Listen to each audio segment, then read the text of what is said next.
Assalamualaikum warahmatullahi taala wabarakatuh dan salam sejahtera. Kembali lagi bersama saya Zahir Asna dalam YouTube channel Zahir Asna. Macam yang saya dah janjikan, apabila video saya yang bertajuk Jin The Cold Blooded Killer mencapai 1000 tontonan, maka saya akan mula membincangkan tentang teori saya yang berpendapat bahawa jin adalah seorang ejen undercover. Tapi sebelum memulakan perbincangan kita pada hari ini, saya ingin mengingatkan bahawa saya sedang menuju kepada 2k subscriber sebelum menjelang tahun 2021 dan impian ini hanya akan jadi kenyataan dengan bantuan daripada anda semua dan dengan izin daripada Allah Subhanahu Wa Taala. Jadi kepada yang dah subscribe, saya ucapkan terima kasih. Kepada yang belum subscribe, boleh tekan butang subscribe di bawah dan jangan lupa untuk like dan share video ni.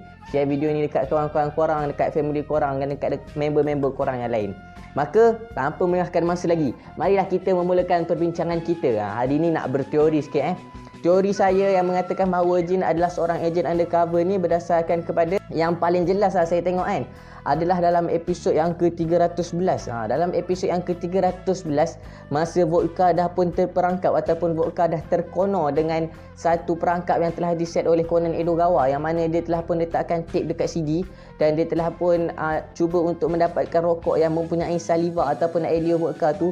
Jin telah hadir dengan mengacurkan pistol ke atas kepala Vodka masa tu kita tahu. Kemudian jin telah mengarahkan Vodka untuk mencari orang dalam tempat tu, dalam gudang yang dia berada tu. Dan diorang telah pun cari. Masa diorang cari itu, satu lorong ke satu lorong diorang pergi, mula dia tak nampak orang Kemudian jin mula buka loker yang petak kecil tu. Dia mula buka satu loker, kemudian dia buka loker seterusnya, sampailah dekat loker yang ada Conan Edogawa. Masa sampai dekat Conan Edogawa tu jin dah buka pintu loker tu, boleh dikatakan separuh sebenarnya. Tapi masa tu Vodka tak duduk dekat dengan jin Jin dah buka sampai cahaya daripada luar tu dah kena dekat Conan Edogawa. Lepas tu jin tutup balik. Jin kata apalah yang dia fikirkan, macam mana seorang dewasa boleh muat dalam loker yang sebesar tu. Tapi benda ni bagi saya kalau betul lah daripada awal jin fikir yang orang dewasa tak boleh masuk dalam loker tu, kenapa dia nak buka loker tu daripada awal?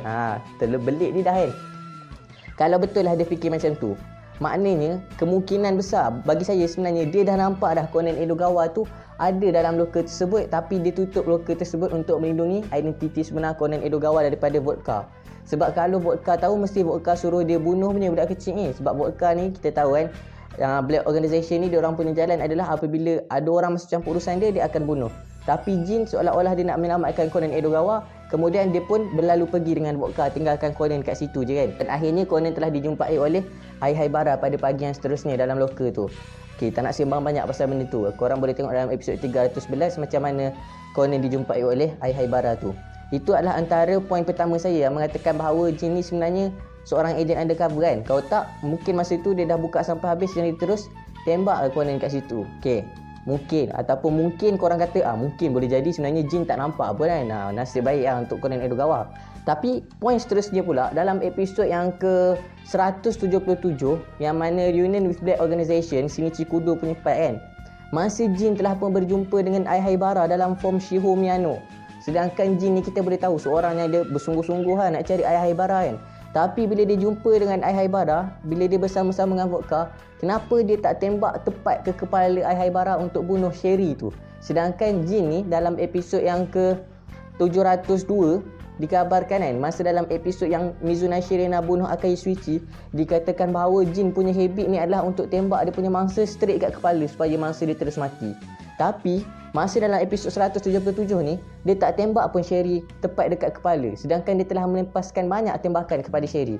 Banyak dah tembakan telah dilepaskan Apa tujuan dia untuk biarkan Sherry terus hidup? Kenapa dia tak bunuh je Sherry terus masa tu? Kenapa pula dia melepaskan tembakan kalau dia ejen undercover pada pendapat saya, I don't know, I'm just saying pada pendapat saya, dia melepaskan tembakan sebab bila dia melepaskan tembakan tu, Vodka tak akan tembak dah. Lagipun sepanjang series Detektif Conan ni saya tengok daripada awal kemunculan jin sampailah kemunculan jin yang paling latest, jin membunuh ni hanyalah satu cerita yang digembar-gemburkan dalam Black Organization, yang mana Haibara dan Conan pun takut sampai dekat jin ni. Watak yang kita pernah tengok dibunuh oleh jin ni yang betul-betul kita nampak adalah Pisco. Dalam episod yang ke-177 tu Pisco je. Tu pun Pisco punya mistake dia bila dia tak berjaya meloloskan diri saja daripada pihak polis. Sedangkan identiti dia pun tak terbongkar lagi kepada polis kan. Dan kalau identiti dia terbongkar pun, dia tak bagi tahu pun rahsia dia yang dia tu black organisation. Mungkin dia seorang je yang kena black organisation selamat. Tapi bila Jin sampai kat dalam bilik tu, Jin terus tembak. Sedangkan Sherry ni seorang yang mengetahui banyak rahsia tentang the black organisation, kenapa Jin tak tembak? Maknanya kalau dia agent undercover tak pelik kan, sebabnya orang-orang yang dia bunuh pun orang yang memang black organisation punya member sendiri, yang macam dia gunakan alasan bahawa dia rasa dia tak yakin dengan member ni ataupun member ni adalah seorang agent undercover, dia terus bunuh. Sedangkan tu adalah orang jahat sendiri. Mungkinlah Jin ni satu agent undercover yang dibenarkan untuk membunuh orang-orang jahat yang untuk mengecilkan lagi skop dia dalam dia punya penyiasatan tentang the black organisation kan. Dan seterusnya pula kita dapat lihat antara watak yang konon-kononnya dibunuh oleh Jin ni adalah watak Akemi Miyano, iaitu kakak kepada Shiho Miyano, kakak kepada Ai Haibara. Tapi tu pun scene tersebut tak tunjukkan kepada kita bahawa Jin yang tembak. Scene tersebut hanya tunjukkan kepada kita dalam episod yang ke-128 tu, hanya menunjukkan kepada penonton yang Jin hanya mengacukan pistol saja ke arah Akemi Miyano. Tu pun Akemi Miyano bukan kena tembak kat kepala. Kalau betul Jin yang tembak dan habit dia kita tahu suka tembak ke arah kepala, mesti dia terus tembak ke arah kepala. Tapi Akemi Miyano kena tembak kat perut. Kemungkinannya adalah bukan Jin yang tembak Akemi Miyano, tapi yang tembak Akemi Miyano adalah Vodka. Mungkin bila Jin acu pistol ke Akemi Miyano tu, bila Akemi Miyano nak tembak Jin, maka Vodka terus bertindak sebab tak nak Jin kena tembak kan. Kemungkinan lah pada pendapat saya. Ni hanya sekadar teori saja, jangan terlalu taksub. Kalau korang rasa korang tak setuju, korang boleh komen di bawah kan. Korang boleh komen pendapat korang pula. Dan dalam scene ni pun kita tak tahu sama ada Jin ataupun Vodka sebenarnya yang telah membunuh Akemi Miyano. Kalaulah Jin yang bunuh Akemi Miyano, kenapa dia nak biarkan Akemi Miyano tu terus hidup sampai Akemi Miyano boleh berborak ataupun boleh menyampaikan pesanan terakhir dia kepada Conan Edogawa tentang loker di mana wang 1 bilion yen tu berada. Okey, perbincangan kita dah mula semakin hangat ni lah. Antara poin-poin yang menyebabkan saya fikir lagi Jin ni adalah seorang agent undercover adalah apabila Jin merupakan ahli The Black Organisation yang menyebabkan rancangan Akai Suichi semuanya berjaya. Sabar. Mari kita bincang daripada episod yang ke-425 lagi. Dalam episod yang ke-425, masa Mizunashi Rena nak mula-mula aksiden tu kan kita dapat tengok yang Jin telah membawa The Black Organisation untuk bersama-sama ke tempat Kogoro Maori lepas dia suspek yang Kogoro Maori yang letak transmitter tu dekat dalam kasut Mizunashi Rena. Jadi dia nak bunuh Kogoro Maori, konon-konon ni lah. Dalam sini dia telah membawa The Black Organisation punya member iaitu Chianti, Kon, Vodka dan juga Vermouth ke atas satu bumbung yang memang jelas-jelas terbuka lah pada pendapat saya kan. Kalau betul lah dia nak snipe ataupun dia nak menembak seseorang, kenapa perlu dia duduk dekat tempat yang terbuka sangat? Sedangkan jarak dia dengan Kogoro Maori tu taklah jauh sangat. Dan penembak yang ada dengan dia masa tu adalah Chianti dan Kon. Pada jarak tu saya rasa kalau diorang daripada bawah pun diorang boleh aim kepada Kogoro Maori dengan baik. Ataupun paling tidak sembunyi dalam bangunan. Kira dia tembak daripada tingkap bangunan kan. Tapi dia betul-betul berada di atas bumbung yang mana seolah-olah sengaja bumbung tu adalah satu tempat yang memudahkan lagi Akai Suichi untuk berada di tempat yang lebih tinggi untuk tembak diorang. Mungkin korang fikir habis tu apa motif Jin sebagai agent undercover nak bunuh Kogoro Maori kan? Ini hanyalah pendapat saya. Pada pendapat saya, Jin ni merupakan seorang member The Black Organisation yang sangat diyakini oleh member-member The Black Organisation sendiri. Dan Jin ni apabila dia telah mengambil sesuatu kes tentang sesuatu watak, maka orang lain takkan kacau watak tersebut. Contohnya kita dapat tengok dalam episod ni lah. Apabila Jin ni berjaya membuktikan yang Kogoro Maori ni tak terlibat pun dalam kes Mizunashi Rena ni, akhirnya Kogoro Maori telah pun selamat daripada The Black Organisation. Chianti, Kon, Vodka dah tak boleh nak kacau ada Kogoro Maori dengan Conan Edogawa. Jadi saya rasa dia sengaja dan dia telah pun berpakat dengan Akai Suichi yang telah berada di bangunan yang sejauh 700 ela sebab dia sendiri mengetahui kebolehan Akai Suichi untuk menembak daripada jarak sejauh 700 ela tu kan. Maka dia pun berada di tempat yang senang untuk ditarget oleh Akai Suichi. Dan Akai Suichi sendiri pun masa tembak tu, Akai Suichi tembak kena muka dia. Sedangkan kalau Akai Suichi tembak dia sampai mati kat situ pun kan, kalau Akai Suichi terus aim dia punya muka dan dia mati pun, maka bukannya ada satu masalah besar sangat pun. Takkan the boss ataupun Anokata nak turun cari FBI semata-mata untuk Jin. Sedangkan FBI ni diorang Kalau boleh memang diorang nak elak jumpa dengan FBI ni, diorang pun tak berani untuk berurusan dengan FBI ni.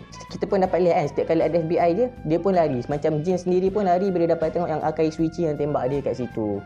Tapi Akai Suichi seolah-olah biarkan Jin terus hidup, dan Jin seolah-olah sengaja nak menunjukkan yang Kogoro Maori dan Conan Edogawa ni tak bersalah. Jadi The Black Organization dah tak boleh nak kacau dia. Tapi dia buat dengan cara yang meyakinkan lah. Si acu pistol lagi kat kepala Vermouth macam tu kan. Kemudian dalam episod yang masa Black Organization nak recover balik Mizuna Shirena, kita dapat lihat Jin lah orang yang menyebabkan ataupun watak yang menyebabkan idea Akai Suichi ni berjaya. Sebab apa? Sebab mula-mula member The Black Organization yang lain dah nak kejar van-van yang lain tau. Tapi Jin yang suruh diorang kejar van yang ada Andrew Camel kat dalam tu dengan Mizuna Shirena. Sedangkan kalau tak kejar pun van tu, maka Mizuna Shirena nak masuk balik dalam Black Organization tu akan lagi susah kan. Takkan tiba-tiba FBI nak suruh Mizuna Shirena masuk dengan cara Mizuna Shirena balik dengan FBI lepaskan macam tu je kan. So dengan cara ni menyebabkan Mizuna Shirena tu boleh masuk balik untuk jalankan tugas dia sebagai seorang agent undercover dekat dalam The Black Organization. Sebagai Kir tu kan, kita tahu. Okay, hal ini menunjukkan kepada kita seolah-olah Jin dan Akai Suichi ni telah pun merancang sama sendiri tau. Macam Akai Suichi lah, seolah-olah Akai Suichi bila dia ada rancangan dengan Conan, dia pun kontak dengan Jin. Kemudian dia bagi tahu Jin, okay Jin, aku nak buat macam ni, nanti kau buat macam ni. Sebab member dalam tu percayakan kau. Macam tu lah yang lebih kurang. Sehingga kan Mizuna Shirena dapat balik masuk ke dalam The Black Organization. Cuba kita bayang, kalau pada hari tersebut diorang tak boleh dapat Mizuna Shirena, macam mana FBI nak suruh Mizuna Shirena masuk balik? Macam mana Mizuna Shirena nak lari daripada FBI? Takkan mudah kan sebab FBI. Tapi dengan disebabkan oleh apa yang telah Jin lakukan ni, Mizuna Shirena dapat masuk. Dan selepas Kir ataupun Mizuna Shirena tu masuk pun, Kir dan Mizuna Shirena ni berada di bawah pengawasan Jin. Sekali lagi sebab apa? Sebab bila Jin dah pegang sesuatu watak tu, orang lain tak boleh nak kacau watak tersebut. Ada lagi poin yang lain. Manakala poin yang lain pula bagi saya adalah dalam kematian Akai Suichi yang dipalsukan ni pun, seolah-olah Akai Suichi dah bagi tahu dekat Jin terlebih dahulu apa yang dia nak buat dengan Mizuna Shirena. Sebab yang suruh Mizuna Shirena, yang suruh Kir bunuh Akai Suichi adalah Jin, dan yang suruh Kir tembak kepala Akai Suichi juga adalah Jin. Sedangkan tak ada satu scene pun yang menunjukkan kepada kita dalam anime series Detective Conan ni bahawa Jin ni suka membunuh orang dengan menembak ke arah kepala. Kecuali Pisco seorang je ada tembakan. Yang selain daripada tu tak ada pun ditunjukkan benda-benda macam tu. Masa dia tembak Sherry pun dia bukan tembak kepala pun kan. Sekali lagi rancangan Akai Suichi ni telah berjaya disebabkan oleh seorang member yang dipercayai dalam The Black Organization yang bernama Jin. Dan pada pendapat saya lah, pada saya punya pendapat sendiri, ni sekadar teori saya je, Jin mengetahui bahawa identiti sebenar Conan Edogawa adalah Shinichi Kudo. Yelah, sebab sebenarnya bukan susah pun nak tahu. Sebab sebagai seorang executive member, mesti Jin tahu keputusan eksperimen yang telah dilakukan oleh Ai Haibara terhadap seekor tikus makmal dengan menggunakan APTS 4869 ni. Dan kalau kita tengok, Jin juga sebenarnya merupakan orang yang bertanggungjawab untuk memberikan drug tersebut kepada Shinichi Kudo. Mungkinlah saya fikir kan, masa Jin bagi drug tersebut kepada Shinichi Kudo, mungkin dia fikir bahawa Shinichi Kudo ni merupakan seorang detektif yang terlalu muda untuk terlibat dengan organisasi hitam ni. Dan organisasi hitam ni merupakan suatu organisasi yang tidak mampu dikawal oleh Shinichi Kudo. Jadi dia bagilah drug tersebut kepada Shinichi Kudo dengan harapan supaya Shinichi Kudo menjadi kecil dan tidak pun masuk campur dalam urusan Black Organization. Tapi mungkin dia tak tahu yang mana yang berubah tu hanyalah fizikal manusia itu sahaja. Sedangkan dia punya memori dan kemahiran untuk berfikir masih lagi sama. Yelah, sebab keputusan yang diorang tahu pun ke atas tikus je kan. Macam mana dia nak tahu tikus tu ingat ke tak kan? Tikus bukan manusia. Jadi mungkin tu tujuan dia bagi APTX 4869 ni dekat Shinichi Kudo. Lagipun masa dia bagi tu, ayat dia yang menyebabkan saya rasa macam dia ni seorang agent undercover juga adalah bila dia kata kat Shinichi Kudo, your detective game ends here, yang menunjukkan bahawa permainan detektif awak berakhir di sini. Dia tak mengatakan bahawa your life ends here ataupun something macam go to hell ke ataupun pergi mati ke tak kan. Tapi dia mengatakan your detective games end here, yang menunjukkan bahawa dia nak suruh Shinichi Kudo ni berhenti daripada menjadi seorang detektif yang menyiasat tentang The Black Organization lah kan. Dan dia juga mengatakan kepada Shinichi Kudo sebelum dia berlalu pergi, Jin juga mengatakan apa? Jin mengatakan goodbye great detective. Jadi dia merujukkan Shinichi Kudo ni sebagai seorang great detective kan. Ini hanyalah teori saya saja kan. Kalau korang tak setuju boleh komen di bawah. Dan kita juga dapat lihat bahawa Jin ni bila dia tahu tentang kewujudan Scar Akai, dia berusaha untuk membunuh Scar Akai tersebut dengan memberitahu kepada Kir bahawa jika dia mengetahui yang Akai Suichi masih lagi hidup, dia sendiri yang akan bunuh Akai Suichi kali ni. Seolah-olah dia tahu yang Akai Suichi tak akan muncul dalam form Akai Suichi selepas Akai Suichi dah memalsukan kematian dia. Jadi dia yakin bahawa Scar Akai yang wujud itu adalah penyamaran daripada orang lain sahaja. Sebabnya macam yelah, macam saya kata tadi, yang dia sebenarnya dah rancang dengan Akai Suichi untuk memasukkan kematian Akai Suichi ni. Poin yang paling ketara bagi saya yang mengatakan bahawa Jin adalah seorang ejen undercover adalah apabila dia menafikan dakwaan Vermouth bahawa Akai Suichi merupakan Silver Bullet. Sedangkan hal ini telah pun diiktiraf sendiri oleh Anokata atau The Boss, yang mana The Boss sendiri mengatakan bahawa Akai Suichi adalah the Silver Bullets untuk The Black Organization, yang mana Silver Bullet ni adalah satu peluru yang digunakan untuk tembak werewolf sebenarnya, sejarah Silver Bullet ni yang mana peluru tu saja yang mampu menyebabkan kecederaan atau menyebabkan werewolf tu kalah. Jadi dengan merujuk Akai Suichi sebagai Silver Bullet membawa maksud bahawa Akai Suichi sajalah satu-satunya yang mampu menjatuhkan The Black Organization. Tapi Jin ni dia menafikan hal tersebut dengan mengatakan dekat Vermouth benda macam tu tak logik. Seolah-olah dia sendiri ni adalah seorang ejen undercover yang dah lama dah berusaha untuk menjatuhkan The Black Organization. Kalau Akai Suichi Silver Bullet, maka dia tak diperlukan lagi di situ. Jadi itulah pendapat saya mengatakan bahawa sebenarnya Jin ni dia bekerjasama dengan Akai Suichi, tapi Akai Suichi tak bocorkan rahsia dia lah kan. Sebab memanglah sebagai seorang ejen undercover ni mereka tidak membocorkan rahsia ejen undercover yang lain. Hal itulah yang menyebabkan saya dia macam menafikan sangat-sangat. Sedangkan orang lain macam Vermouth, Chianti, Korn, Vodka dengan Anokata sendiri pun takut dengan Akai Suichi ni. Tapi seolah-olah dia nak cakap macam kalaulah Akai Suichi tu saja cukup untuk menjatuhkan The Black Organization, maka tak perlulah dia untuk berada di situ lagi. Jadi ni hanyalah sekadar teori saja daripada saya. Apa pendapat korang semua? Kalau korang bersetuju, boleh komen di bawah. Kalau korang rasa teori saya ni tak orang kata kurang mantap ataupun salah sangat-sangat, korang boleh juga komen di bawah. Jangan risau, saya terima semua pendapat korang. Memang kita buat video ni untuk kita berbincang sama-sama tentang apa yang kita fikirkan tentang anime series Detective Conan ni. Jadi terima kasih pada yang sudi menonton. See you in next video.